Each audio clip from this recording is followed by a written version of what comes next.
Hey everyone, about a month ago, April 5th, before the NFL draft, I mentioned that Oakland Raiders CEO Amy Trask showed up to the Pete's Coffee in Montclair, and a friend of mine who knows her saw her and talked with her, and she didn't have kind words to say about the Raiders organization, and she wasn't wearing her usual silver and black or some combination of black or white Raider garb. She was clearly done with the organization. Well, today she made good on that, on appearances, and quit. And it's sad because personally, I like Amy Trask. I've always viewed the Raiders as Amy Trask and Amy Trask as the Raiders. As much as I don't think that a person should brand themselves around a corporation, for other reasons I won't go into here, Amy did that. And she said she did so quite well, going all the way back to 1981 when she was one of the Raiders' lawyers. There were people who thought that because Amy was so closely tied to Raider owner Al Davis, that Amy was actually Al's daughter. So the idea was, this is her daughter, and his daughter rather, and not the case. There were also those who felt that Amy was a little dictatorial in her operation, but then of course that was countered by those who felt that she was really nice. Me, I love Amy. Let me tell you some Amy Trask stories. There's the countless number of them where we would run into each other. They're Garibaldi's, and I think at first I was representing the mayor of Oakland at the time, L.U. Harris, and she was always shocked to see me there, and she would just sort of look like, oh my God, it's Zenny, you know. Then after a while, she got to see me and used to seeing me, and then a little bit later, she was actually nice. She'd come over and say, hey, how you doing, and how's everything going? But then I remember when we were trying to bring the Super Bowl to Oakland, and because the Raiders were involved in a lawsuit against the National Football League, and also another lawsuit that had just been in its finishing moments with the city of Oakland, there was a thought that even though the Raiders had come back to Oakland, they weren't going to support the vote to bring the Super Bowl to their own city, Oakland. That didn't happen.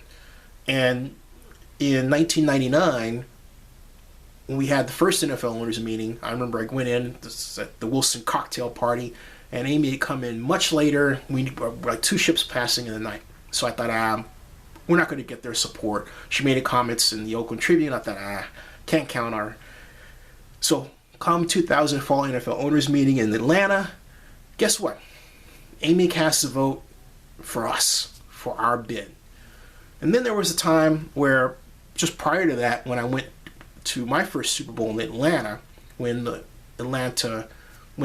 Tennessee Titans played against the St. Louis Rams in that really famous, iconic game where Kevin Dyson almost caught the touchdown pass that would have clinched it for the Titans, but didn't happen. At any rate, Phil Tagami and I, a friend of mine, were headed over to the Georgia World Congress Center to the NFL Experience, and we ran into Amy, and I thought Amy was going to be all official, and Amy says, you really got to go and pet the goats. The goats are really, really cute. So we went over and pet the goats. And then there was the time, actually, when on the flight to Atlanta, I was in first class toward the back. It was on a 767, and Amy came back and she actually tucked my pillow in for me behind my head. Oh boy, I could go on and on and on. And of course, there were some less fortunate moments, for want of a better term. I remember the letter that she drafted that came to the East Bay entities, the city of Oakland. One came to my office when I represented L.U. Harris as economic advisor, and basically that letter expressed displeasure in how the master lease agreement was drafted and certain provisions in it.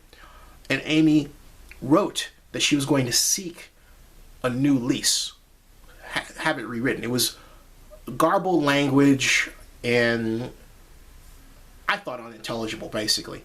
But Dina McClain, who was then the Oakland Alameda County Coliseum administrator, or executive director, if you like, somehow got into her head that the letter from Amy meant that the Raiders are going to move or seek a way out of their lease as opposed to a restructuring.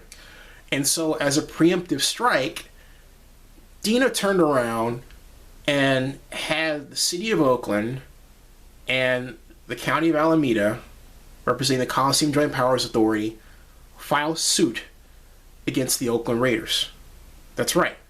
So it was an ugly scene. It was something that didn't need to happen at all. Very complex and convoluted situation that happened. This was in 1997.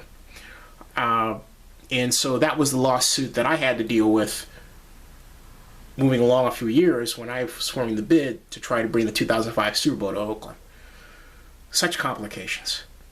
But through it all, Amy was appropriately professional when it was necessary and appropriately nice when it was necessary. She grew. I watched her grow in the position.